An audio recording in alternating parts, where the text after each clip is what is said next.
Welcome back to another recording of the Elevate Media Podcast. I'm Chris Anderson, your host. Today, we're going to be talking about data and how to simplify it to know our, target market better so we can simplify and scale our businesses. And we brought on an expert that's had plenty of experience of, the proof is in the pudding type things. I mean, she has done a lot with building and selling businesses. I mean, she's done sold over 8 companies, for over 9 figures before she was 30. She's generated multiple billions with a B in sales, scaling hundreds and hundreds and hundreds of businesses. And she's also part of the marketing by modification. She owns it. She runs it. The system that has won the 2 Comma Award with ClickFunnels over 8 times. We are excited to have Dr. D'Agostino on the show today. Alexa, welcome to the Elevate Media Podcast. Thank you. I'm excited to get nerdy and talk about data. Right? Absolutely. And this is going to be interesting to dive into. I'm excited to because we don't necessarily get into the data side of things as often. So this will be kind of cool to be able to talk to you about this and dig into this. But, to jump right in, like I mentioned, you've generated billions in sales. What's the most misunderstood part of scaling a business that keeps founders, these people running the show, stuck for longer than they should? Well, it's funny because I think that there's a lot to that question. It could or could not have to do with data, but I'm actually going to start not with data. Okay. And I think that the biggest thing that stops people from scaling, and if you're talking 0 to $1 million, or if you're even talking 5 million plus, they're different problems, right? If you're trying to scale to $1 million and you're struggling to scale, a lot of times it has to do with persistence. I mean, if you look at the statistics, it's like, what is it, like 97% fail in the first 5 years? Yeah. It's like a ridiculous number. And it's just pure, like, if you have persistence, it's not hard to scale to $1 million. You just have to have persistence. And the thing is that people can't get through those first 3 years a lot of times because, let's say, they're strapped for money, or they don't know what they're doing. They don't hire a coach, and there's just too many unknowns where it's just easier to go get a 9-to-5 job, right? So to me, under $1 million, it's persistence. Once you get to 5, a lot of times people can't scale, and it's simply because a CEO thinks that they have to still do everything, and they think they can't find somebody else to replace. You have to get to the point at 5 million or more where you're starting to remove yourself from the day-to-day and you're working on more strategic, bigger level partnerships. And so I would say that. But in general, I would say, people scale because most businesses say they use data, but let's be honest, like, most are either drowning in it or they're ignoring it. And to me, data isn't just numbers, it's buying behavior. It's, what does your customers look like? What do they hate? When do they click? And why did they not buy after adding it to the cart? All of these things can help you grow if you understand them, but you can't guess. If you guess, you're never going to really truly understand your customer. You have to listen to what the data is screaming. And that's a good point. I mean, but you started your first company at 18, right? 17 technically. 17, 18, close. So when did you start learning to really look into that data to get to this point? Well, it's actually interesting because when I was going into college, I was actually a computer science major, and my first company was actually a it was a development company. And so I started building apps. And so my first 3 exits were actually SaaS apps. And what happened was I was working for a couple pretty big name Fortune 10s and building software as a consultant. And the CIO at one of the said Fortune 10 companies said to me, "Hey, I love working with you. I have this idea, this side project idea that I want to work with you on. Would you do it? And I'll fund it. We'll go 50-50. You run it. You be the CEO." This happened 3 times in literally 12 months. And I was like 18, 19 years at the time. And so I start building these apps. Long story short, fast forward, the CIO says, "Okay, we have this awesome app that you built. Now what?" And I said, "I have 3 technology degrees. I have no idea." And he's like, "Well, you got to figure out, you have to learn." So as I started, this was back in 2007, 2008, and 2009 when, Facebook and Google SEO, like all this fun stuff was happening. And so I start doing research, I start learning. And the light bulb went off. I was like, one, I love this. Two, this was before performance marketing was even a coined thing. And Okay. I said, wow, most CMOs are more content creative driven. I could be a really damn good marketer and a good CMO because I'm data driven. Mm, And that's when it kind of all shifted. And I actually changed my agency to be a marketing and development agency. Ended up selling that in 2014. Interestingly enough, I started a marketing agency again in 2019, and it started as marketing, and now we tacked on technology. So both companies I had flip flopped, which is kind of yeah, fun. that is. And so how does that go? You said most CMOs, marketing people, content creation side of things. How how is it different versus your side, which is a data driven? What does that look like as far as the difference? Because I'm sure most still are content creation driven, and that creative side. Yeah. Well, so I think when you look at like the difference, I lead data first. So for Mhm. instance, when I'm heading into building a marketing campaign, I'm actually doing my market research up front. I'm looking at the data. I'm looking at what's performed in the past. I'm looking at past clients. I'm looking at what are my KPIs that I have to hit, which funnel maybe in a different industry. I love going to different industries, Okay. especially if you're in like higher ed or an industry that's really behind. I love going to an industry that's working and seeing, what pieces of that can I bring over to this very behind industry. So Sure. I'm doing everything is focused on performance, where content creative more CMO is looking more at the look, the feel, the voice. Like the first thing they do is the messaging. Yep. What's the vibe? What is the Yep. story we're telling? Does the content entertain or educate or inspire? They're thinking like, how can I make people fall in love with the brand? I think that too, but my first thing goes into what converts, and then how do I tell the story and what converts, right? Yeah. So with that, have you seen a shift in marketing on what actually converts? I know psychology of humans haven't changed a whole lot, things of that nature. So what have you seen shift in the markets that converts more than maybe even the last 5 years? Oh yeah, I've seen a huge shift. I Sure. mean, a few years ago, you could slap a pretty, graphic on, Instagram and throw Mhm. a few emojis, and now you get leads, right? Especially during COVID. Leads Yeah. were just crazy during COVID, but now no one's buying this surface level fluff anymore, especially Gen Z. Yeah. What's converting now is raw, real, fast, like almost unedited things, right? Right. People want screenshots. They want behind the scenes. They want no BS. They want proof. They want personality. The polished, overproduced content just doesn't work. And it's Yep. actually hurting conversions. It feels fake. It feels salesy. People are just scrolling past it. Everything looks So like an ad. Yep. yeah, like people are like, "Oh, I don't trust it." They want transparency, and it's Yep. interesting too because we have a couple Fortune 100 clients that we're working with now, and they're trying to figure out how to do that at a Fortune level. Yeah. How do you do that? I mean, that's a big shift from, this is how we've always done it to now you need to show and your personality instead of being this polished company. How does that even work at that level?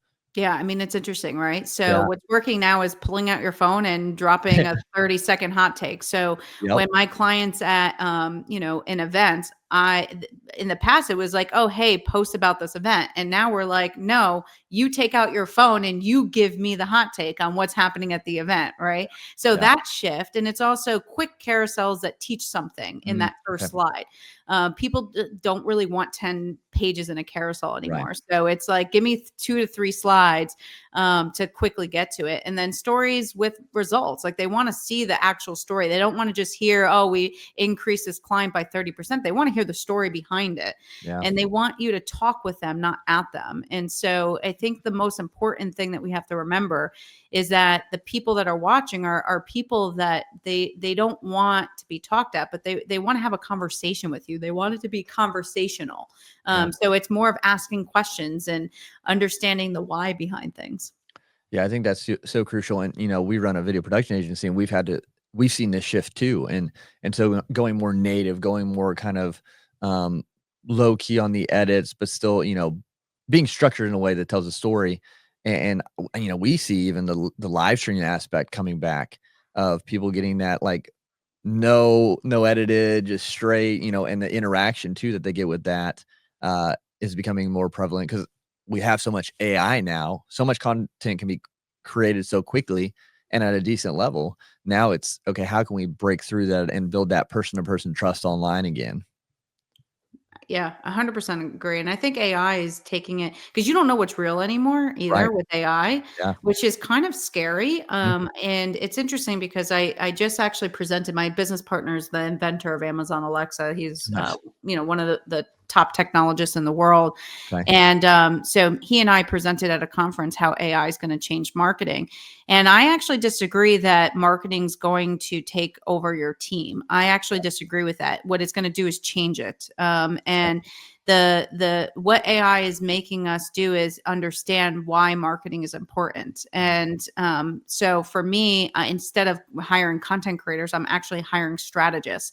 And I just actually wrote this on my Substack about how my AI is probably better than your AI. And it's not because I know how to prompt it better, but because it knows me and it's using my brain. All AI does is amplify what you do and do not know. Right. And AI is always right because you're telling it what to say, right? Right. Right. And so, I've done so many tests with my team, even like we're going to do the same exact ad and I want you to do it and I want to do it. And we're going to give it to the client and see what wins. And mine always wins. And it's not because I'm smarter. It's just because my AI is trained better. And AI is going to take your strategy and amplify it. It's going to take your knowledge and amplify. It's not going to take over jobs. It's going to take your knowledge and expand that. Yeah. So if for a founder or entrepreneur just starting out, for success to happen with AI, they're going to lean into that hardcore, right? What would you suggest they do, first off to become successful or get momentum going using AI? Would you draw them or guide them in a certain direction to be able to use that beneficially? Well, first you got to be a content expert, like in Okay. that Yeah. specific thing, right? Hmm. So the first thing I'd say is don't just try AI to do AI. You actually have to train it. And the problem that a lot of people have is that they don't understand how to create an actual GPT bot. You don't have to code or anything, but you have to be able to launch. You have to be able to launch your own bot and actually train it and teach it, right? Yeah. The other thing is, use AI not to create the idea. If you go into ChatGPT right now and say, create me a strategy for this health, CPG company, it will do it for you, but it's going to be generic and it's Right. not going to be good. You have to actually understand what you're talking about. And so I always say to founders, be careful not to think you're a marketer if you're not. And if you don't have the experience and the degrees, you're not going to know how to prompt it to actually give you the right strategy. Right. And so that's really important. So the first thing I would say is don't use AI to not hire the people you need to actually do it right, because you will get a ad campaign and it will be generic and it will not work. I could promise you that it will not work. Yeah. And the second thing is you can leverage it to flush things out, right? So if you do Mhm. your actual research and keep in mind, oops, sorry, No worries. keep in mind that AI, it hallucinates a lot. So if you're asking it to do market research for you, it might not be accurate. So you always want to double triple check everything, but use it to write emails, use it to build sales pages, use it to create market research and use it, but you got to do the research first. You can't just rely only on that because it won't be good. Yeah. So Yeah, and that's a good point. I mean, because I think people rely on it too heavily, especially at the beginning, where they're not really even thinking. They're just kind of assuming that it's right, assuming it's correct without doing their own research, which, puts them in a bad spot for building a strong foundation really for the business or in general. And I think we're relying a little bit too much on it to find answers. And I think we're going to start, just like working out. If we don't use the muscle, we're going to lose it. I think a lot of people are going to lose that one between their ears yeah, I if they say rely don't too don't heavily on jump it. in just to keep up. I, Yeah, I say use it like it's like you're like a rock star intern. You got to give it yeah, clear direction, let it work yep, fast, and then keep it focused. yeah. That's how you build momentum. Oh, that's great, I love that, and but so what with that too, like, building momentum and you've had so much success, you've had, all these great things, through your career so far, people look at that and say, "Wow, okay, Alexa, she got lucky," or, "Man, must be nice to be her." from the surface, obviously, I know and understand there's a lot of work. There's a lot of sacrifice. There's a lot that goes in to get to where you've gotten to, because I'm not even, I'm barely at scratching the surface of what you've done, and I know the work it takes to get where I'm at. So, what is your secret sauce? What has made you be able to get to where you've gotten? Is it just you, or is it something people can harness within themselves as well? It's funny you say that. I got hosed on TikTok a couple weeks ago because I had people that were saying, "Oh, you're lucky," and I did a Mm, post. I'm like, "I did not get lucky." yep, Like, yes, were there lucky opportunities? sure. Absolutely, but I had to knock those doors down to even get that opportunity. Yep, And the thing is, anybody can get lucky enough to get an opportunity. And I look at it as a she has more than I have less mentality, which is the wrong mentality. It's yeah, she has more and I can have that too. And if yeah, you have that first mentality, you're going to fail. And it's that, victim mentality of, oh, she got lucky. It must be nice to be her. But I'll tell you, I'm going to tell you something. Luck did not build my business. My right, grit, my determination, my failure is not an option. That's what built my business. And did I have luck along the way? Absolutely. Everybody has luck yep, along the way. How many times do you find a penny on the ground? Like everybody has freaking lucks, and a lot of people have bad luck. yep, But my secret sauce wasn't luck. It's not magic. It's the relentless execution. I move faster. I test faster. I don't wait for it to be perfect. I launch, I learn, I tweak, and I do that until it works. And yeah, I'm relentless. I don't give up. So yeah, if you want to be me, you have to move fast because there's always someone out there that's willing to work harder than you. And if you're willing to work harder than anyone else, you can get whatever you want. But if you yep. sit there and you're, woe is me and victim mentality, you're never, ever, I promise you will never be successful. Right, agreed, and I figured that was your answer, but I wanted to make sure it was coming from you because, yeah, it is. It's just you gotta go after it, and you gotta continue to go after it even when the cards seem stacked against you, when you don't know the next step kinda thing, and as you said there, speed and implementation and trying, failing, keep going until it works. Would you suggest for those who are starting out to do that with one pathway? And get that one offer, that one business going, instead of throwing it at, different multiple avenues. 100%. Yep. We call this shiny object syndrome. Yep. And I know so many people that have. What I always say is, if you can get one offer to make a million or more, then you can start adding. But you have to have somebody that can be dedicated because what happens is, a lot of times what I find with entrepreneurs, they'll make 150, 200, 250, Yep. and they get excited and then they add another offer, but then they're not paying attention to offer A. So you have to get to the point where you can actually have somebody dedicated to making sure offer A keeps going while you build offer B. So I always say like anywhere between 750 to 1.5 is always like a really safe bet because typically if you're making anywhere between 20 to 50% profit, you have enough profit to hire somebody to work on offer A, but you also have a little cushion for yourself as well Yeah. to actually pay yourself. So I think it's important to understand that you also have to know when to stop and when an offer is not working. Yeah. I always say, I give it 30 to 90 days, and if I don't see traction, I move on to the next thing. What And does traction look like for you in that scenario? yeah, I mean, it doesn't even mean money all the time. Okay. So, for example, we've been working on launching this new AI tool, and it's been about a year. But we've also shifted twice in the right way. Where we launched it, we didn't get a lot of traction, and then we brought in my partner who invented Amazon Alexa. Mhm. And he was like, I think the reason why is because we need to focus here. So we shifted again. We saw more momentum than the first time, but not what we wanted. And then we shift again. And now we're seeing, the interest. Now we have people who are like, oh, when is it live? When it's going? Like we have people signing up for the wait list. We're getting companies really excited. We already have two major Fortune 100 companies that already are looking to acquire us. We haven't even made $1 yet. But we see the momentum. You just feel Yeah. the shift in it where it's like, okay, Mhm. we're in the right path. And Yeah. and I'm not saying give up on that. It means shift. You have to be able to pivot.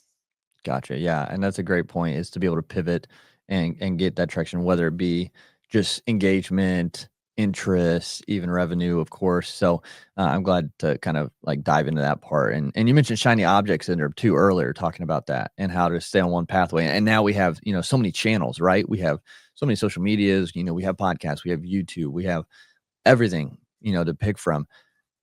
And I've heard both sides, be omni-channel, be on everything, right? Or just pick one, get really good at it, and show up there consistently. For you today, what is your guiding, principles behind the omni-channel versus single channel pathways for marketing? I hate to say this, but it really does depend a little bit. And the Okay, reason sure. why is because if you're just starting out and you're trying to build momentum and you're on everything, it's distracting. Yeah. And you're so focused on, oh, this isn't working on TikTok. It's, Instagram and YouTube shorts and blah, blah, blah, and it's just too much. It's like, oh, I got to change this for Threads now. And then LinkedIn, it's way Yeah. too much, especially like I know people that aren't even making 100 grand that are launching a podcast. I'm like, why the hell what are you launching a podcast about? Yeah. What are you launching it about? Like, what are you Right. doing? All right. So I always say, trying to be everywhere with no strategy is the fastest way to burn out and get zero growth. Mhm. And you also, if you try to be something for everyone, you're going to be something for no one too, Right. right? Right. So I don't personally think in the beginning you need to be on every channel if you're just beginning, which is Sure. most of you that are listening. I would assume, you're in that 0 to a couple mil. Wait until you have the resources and the time, right? Because you need to, especially when you're growing a business, you are the business. So you need to be the brand. And it's hard to grow a business and be the face of it. So I would focus on where's your consumer. If you're a, CBG project, you probably, or a product, you probably want to be on TikTok, right? Mhm. Where if you're an education product, you probably want to be on LinkedIn, right? So Right. you got to see where they are and then build your strategy around that. And then you could have a couple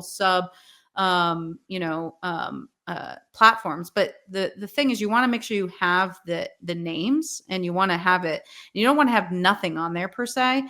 but you don't have to post every day, like and people are like, oh, but you can take one and quickly disperse it. But the problem with that is you are focused. You're like, oh, I have no likes on LinkedIn, and Right. you are focused on it, whether you think you are or you're not, right? Yeah. So Yeah. I believe in master that channel and then build a community and then drive traffic and then convert. And then Mhm. once you get that work, then you can, expand out. Now, if you're a brand that's already around, it's a little bit different, especially if you can hire a marketing team and actually spend the resources, then you can think about, Sure. expanding out quicker. Yeah, when you have the bandwidth and other people to Exactly. delegate to be able to focus on those things, yeah.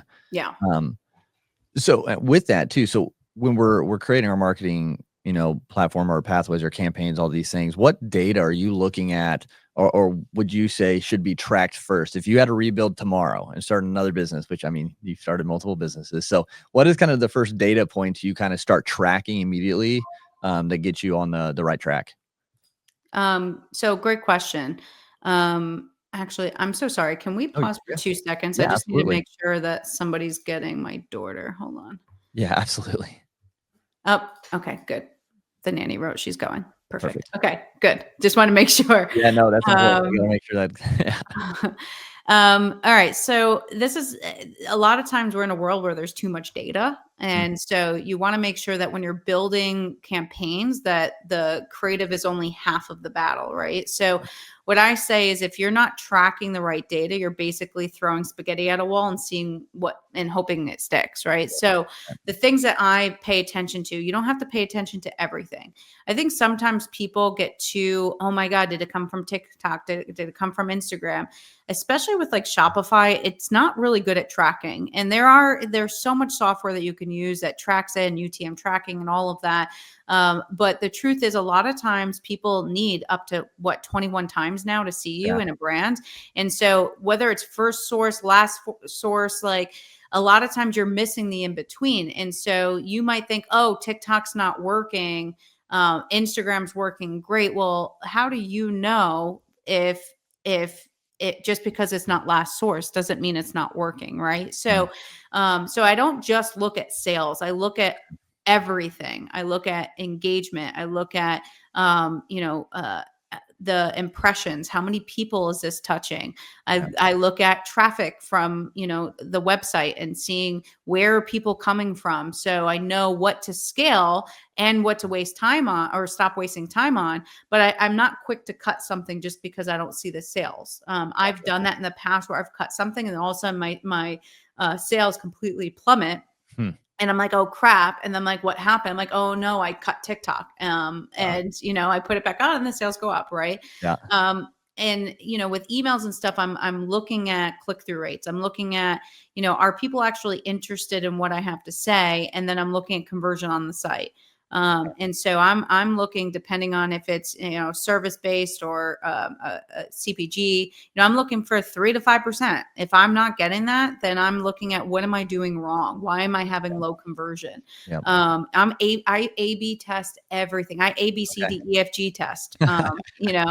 I'm throwing different headlines, different colors, different landing pages, different forms, long form, short form. When I'm not doing Facebook ads, I'm checking Facebook forms. I'm checking a landing page. I'm doing to Messenger. I'm testing everything possible. Yeah. But yeah, I mean, I'm even looking at bounce rate. Like that's I think one of the most underestimated data points on Google Analytics is the bounce rate and the time on the page. Like, are people landing and leaving fast? Are they reading the content? Right. So to me, high bounce rates, bad UX, confusing messaging, slow website. Right. So these are all the things that you need to be looking at. And obviously ROAS, return on ad spend, it's important, especially if you're running ads.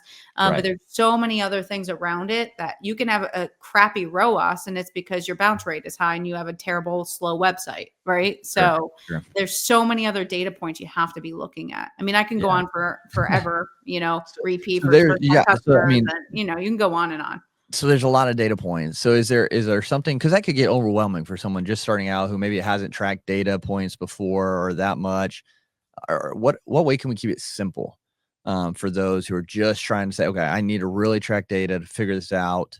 Is it just the engagement on what they're doing with the A/B testing on posts even? So I would say the top thing is traffic to your page. Okay. Are they staying? That's the first thing. Yeah. 2, conversion rate. This tells you if your campaign's even working. Are people buying? Are they interested? Yep. And then I would say 3 is probably your cost per sale or cost per lead, whatever you're measuring. I would focus there. I think everything else is important. But if you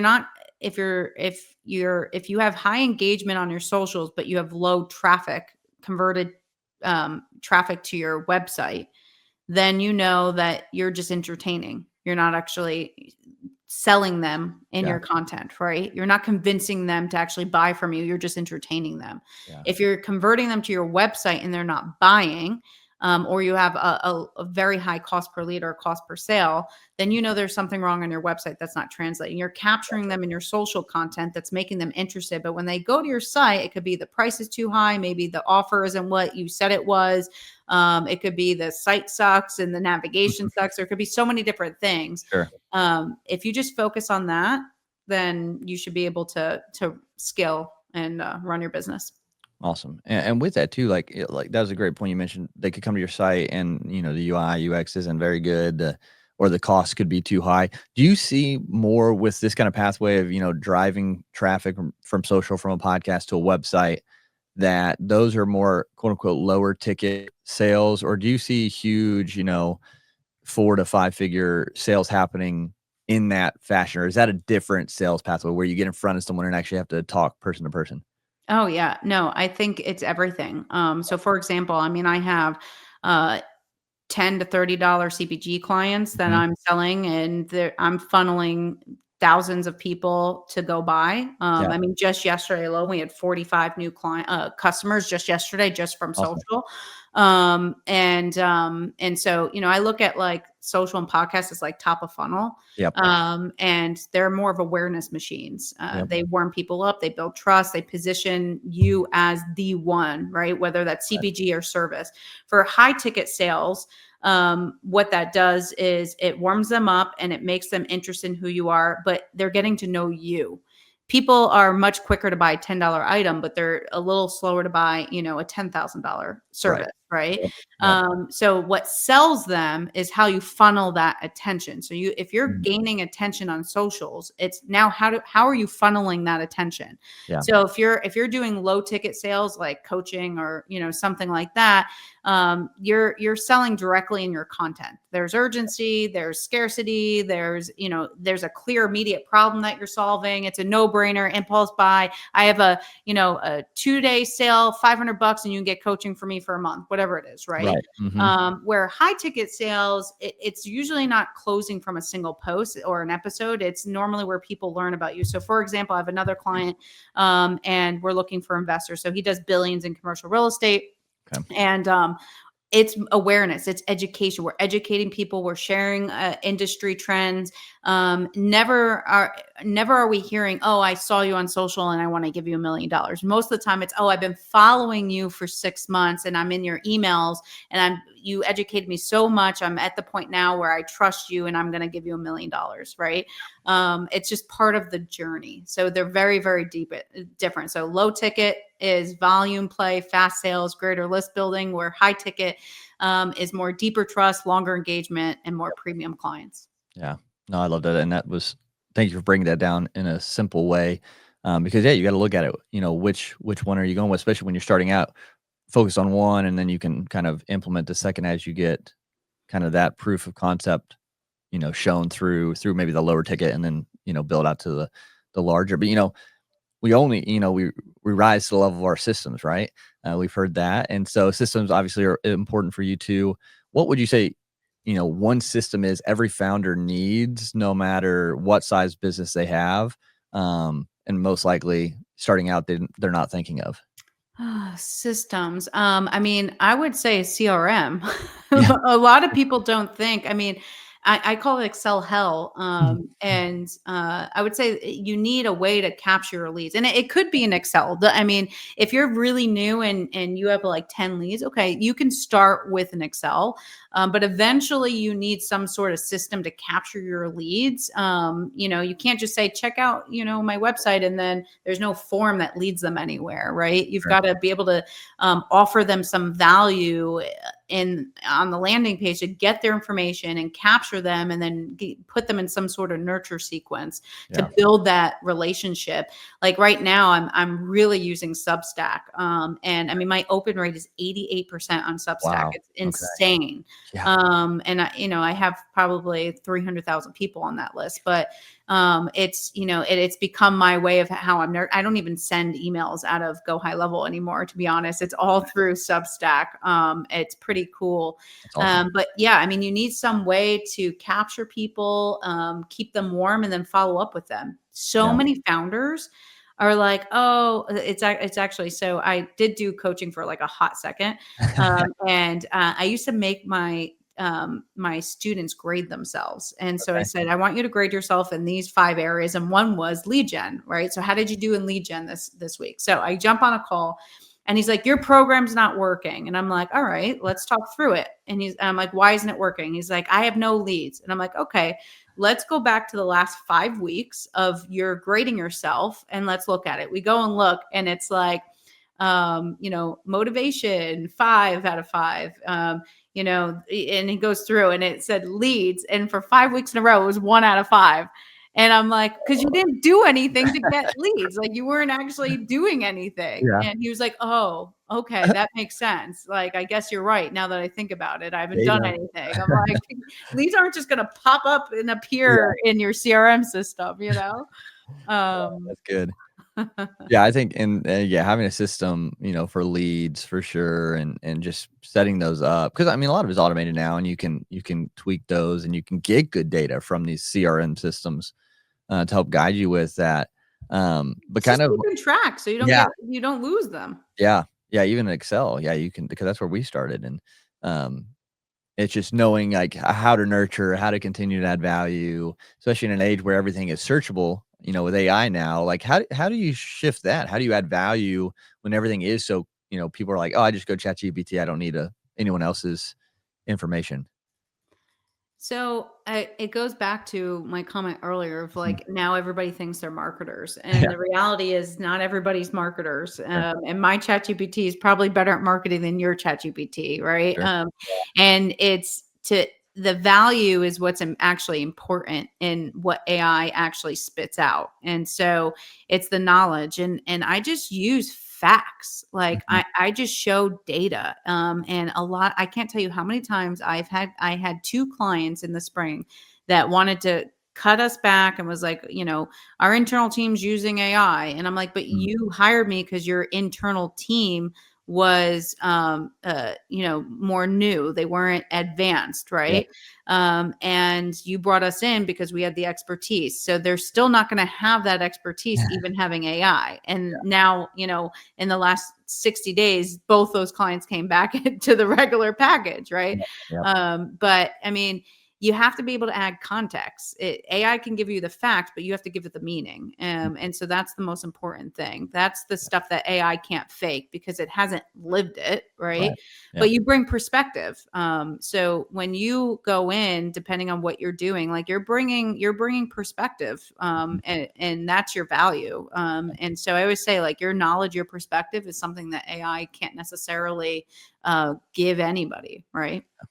Yeah, so true on that, and like we shared at the beginning, you've had a great amount of success, from an earlier age, for entrepreneurs, 17, 80, 18-ish until now, and, built, exited, sold, all that amazing accolades that you've done. But I'm curious, through those years, those seasons you've been through, which season tested you the most on your journey?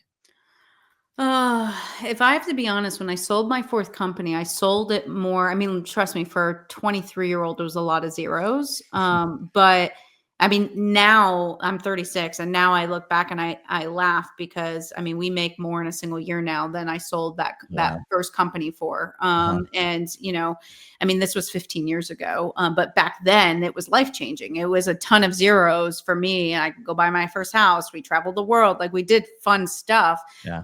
But now in today's world, especially with inflation, it's not, it wasn't a huge amount of money.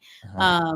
But so, the truth is that I sold it because the, I, I was a crappy leader. Like, Mhm. and I didn't have help. I was young. I didn't know what I was doing. And for me, it really tested me because I was trying to figure out what everything looked like and what was working, what wasn't. But when you're so in it, where you can't see outside of it, you don't really know what is and isn't working because you're so in it. And I didn't have anybody from an outside perspective saying, hey, from an outside perspective, because you're so in it and in the thick of it that you can't see it, this is what's wrong. And I didn't have that person because I was stubborn. I thought I knew everything. Right. Right. Yeah. And when your business is growing so fast, like mine was at the time, I didn't know how to run an 8-figure business. Like I had no idea. My systems were a mess. Everything was flopping. And I had so many moments where I was like, am I really cut out for that? Like, am Mhm. I cut out for this? That beginning, that whole thing tested me. And when I had somebody out of the blue, it literally was one of my vendors, and he kept asking me questions. And I was 23, and I was just arrogant. And I was like, if you're going to keep asking me questions, you got to buy my company. He goes, well, what do you want for it? And I threw out this crazy, like, 10x number. And he was like, come into it. This was December 23rd, by the way, Oh, of, geez. I swear, yeah, 2013. And he was like, all right, come tomorrow and pitch me. And I'm like, what? So I go home, I say to my wife, I'm like, hey, we're selling our company. She was like, no, we're not. And I told her how much. And she was like, where and when? So we built the whole PowerPoint the night before. We're driving there to Long Island. And she's literally doing the PowerPoint in the car. And we call my dad, and my dad's like, you got to put a slide in there that you're the Doogie and the professor, because he called me Doogie Howser, and she's like Okay. the research queen. Uh-huh. And then we walked in. He literally looks at me. He goes, I know you. I don't know you. Why am I buying your company? 30 minutes later, we signed a deal. Okay. And I signed the deal more because I was just scared to run my company. Sure. Yeah. That's the truth. It's hard to have salaries on you. I mean, I had 6-figure a month worth of salaries I was writing, and that was a lot of pressure. That Yeah. was a lot of pressure. So where did the shift? Where did that, scared to run the company to now you feel more comfortable? Experience. Sure. I think also it helps. I have financial freedom. I don't Yeah. have to work if I Right. don't want to work, and that I'm not gonna lie, that helps. 100%. We don't have to work another day in our life. We can live off the money we have and investments. And so having that helps when you're building something and you have no money in the bank, and especially if you have kids and you have to put food on the table, there's so much pressure. It's why I always say, like, try to do a side hustle and build Yep. first, or Mhm. have somebody in the family that's a W-2 that can cover your bills so you don't feel that pressure. Because when you have that pressure to take care of your family, Yeah. it's so hard to build a company with that stress and that pressure. For sure. So yeah, I mean, it was when I had the financial freedom. Yeah. I went and got a PhD. I was gonna be a president and then of a university, and I realized real fast I didn't want to do that. Being in that industry, and then I Yeah. went into private equity and had an exit, my largest exit there. And I just at that point had financial freedom, so it Awesome. helps when it doesn't matter. Yeah. Absolutely. That's really cool. And Alexa, this has been a great conversation. I really appreciate everything you shared, data systems, just your journey in general, and a lot of value was given today. So thank you so much for doing that, taking your time out and sharing. If people want to connect with you, find out more about what you do, reach out to you even, what's the best pathway for them to do that? Yeah, you could. I mean, you can reach me, Alexa D'Agostino, on all platforms, alexadagostino.com, and would love to talk to anybody that is looking to scale and grow. Awesome. Yeah, everyone make sure you connect with her and continue to learn and reach out if it's the right time for you and you're wanting to do that. But again, Alexa, thanks so much for being on the Elevate Media podcast today. Thank you. So glad to be here. Absolutely. And those listening, make sure you share this with someone that we can help more people together, get to new levels, and make sure you're following the show. It helps us just keep doing this and getting this out there to everybody. So appreciate everyone listening. Until next time, continue to go out there, elevate your life, elevate your brand, and we'll talk to you again soon.